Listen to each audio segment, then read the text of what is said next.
Hello বন্ধুরা, আসসালামু আলাইকুম। তোমরা কেমন আছো? আশা করি তোমরা ভালো আছো, কেননা আমার এই ভিডিও দেখছো।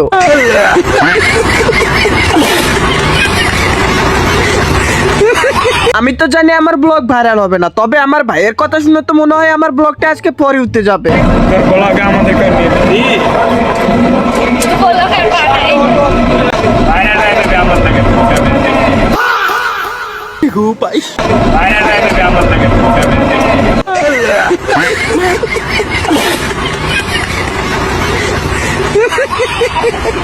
তো বন্ধুরা, আমরা তো মজা অনেকই করলাম, কিন্তু আজকের ব্লগের টপিকটা কি নিয়ে হতে চলেছে সেটাই তো বলা হয়। ভাই টপিক মানে কি সেটা তো জানি না, কিন্তু আজকে আমরা যাচ্ছি রাজশাহীর বিখ্যাত হাঁসের মাংস খেতে। বাইরে ভাই, আমরা যখন হাঁসের মাংস খেতে যাব তখন যে রাস্তা দিয়ে যাওয়া লাগছে সেটি হলো একটি গ্রামের ভিতর দিয়ে অনেক দূরের একটি রাস্তা। এই যে আমাদের সামনে পিলারের মতন যে গাছগুলো দেখতে পাচ্ছেন, এই গাছগুলোর ওপাশে আছে একটি পুকুর, আর এগুলোকে রাতে রাতে খোঁড়া পুকুর বলা হয়, কেননা পুলিশের ভয়ে এগুলো রাত্রে বেলা শুধু ঘুরেছে।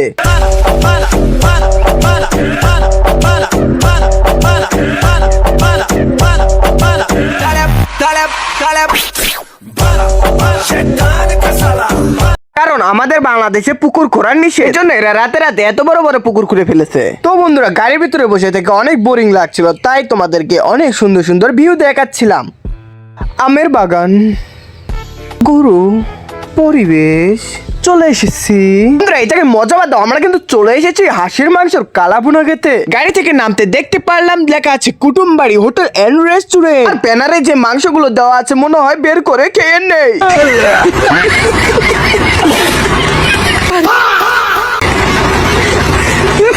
এই জন্য পেটের খিদে বেশি সহ্য না করতে পেরে প্রথমেই চলে আসলাম হাত ধুতে। ভাই বোনেরা, বন্ধুরা, এখানে কিন্তু হাত ধোয়ার জন্য আলাদা ব্যবস্থা করা রয়েছে বাইরে। वाओ, क्या लड़का है, वेरी हैंडसम बॉय। বন্ধুরা, আমরা যে এসে সিট পেয়েছি এটাই তো অনেক, কারণ এখানে এসে দাঁড়িয়ে থেকেও খাওয়া লাগে। এখানে এসে আমরা বসার সাথে সাথে আমাদেরকে দিয়ে গেল গরিবের ওয়েলকাম ড্রিঙ্কস। হারামি হো বেটা। তার কিছুক্ষণ পরে আমরা দেখতে পেলাম একটি ওয়েটার আসলো আমাদেরকে ভাত দিতে, আর দেখলাম এখানে ভাত আনলিমিটেড পাওয়া যায়, আর এই জায়গায় ডালটা ফ্রি আর আনলিমিটেড থাকলেও এখানে ভর্তা খাওয়া লাগে কিনে। আর মেনু থেকে বুঝতে পারলাম এই জায়গায় শুধু রাজহাঁস আর পাতি হাঁসই পাওয়া যায়। সরি, পাতি হাঁস বলতে দেশি হাঁস। আর মাংসের প্লেট গুলো দেখার পরে হয়তো আপনাদের যে পানি চলে এসেছে, তাই পানি খেয়ে ঢুকে নেন।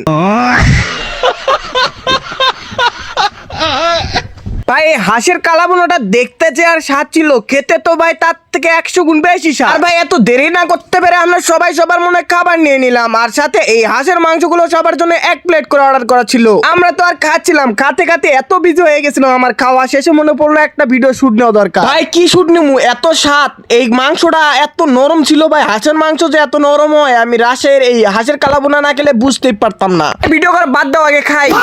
এখন যে মাংসের পিস দেখছো, এটা আমাদের ঝোলের সাথে দিয়ে গেল, এটা পুরাই ফ্রি। তো ভাই, ফ্রির মাল আমরা একটু বেশি খাই, তাই আমরা ফেলে না দিয়ে এটাও আগে মেরে দিলাম। ভাই দেখো, খেতে খেতে কতগুলো হাড্ডি জড়ো হয়ে গিয়েছে, আর এইদিকে এখনো আমার বড় ভাই।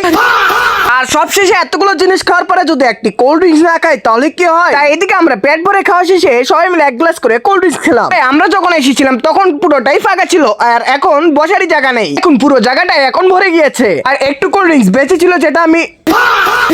তো ভালো থাকবেন সবাই। এই ভিডিওটি এই জায়গায় আমার ভাগিনার সাথেই শেষ করলাম। সবাইকে জানাই আল্লাহ হাফেজ, ভালো থাকবেন, আর পরের ভিডিওর জন্য ওয়েট করবেন।